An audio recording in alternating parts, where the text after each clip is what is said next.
Well, it's 6:30 on Monday, May the 24th, 2010, and I just arrived here in Oviedo at this beautiful boutique hotel, the Hotel Barcelo Oviedo or Hotel Barcelo Cervantes, and I wanted to show you the facilities a little bit. Very, very modern design here.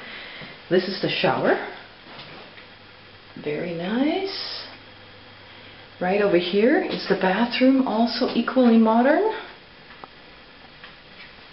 Over here, all the facilities, nice closet,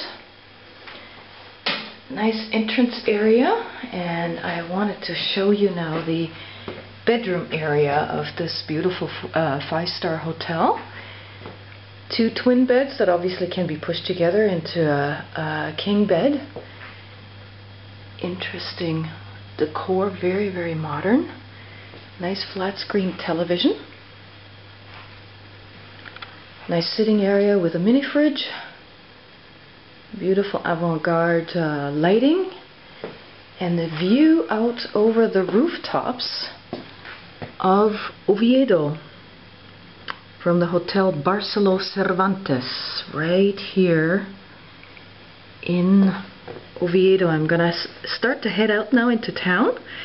Need to pick up a local tourist guide, particularly of the city, and I'm gonna give you some night shots of Oviedo as I'm starting to discover this historic city.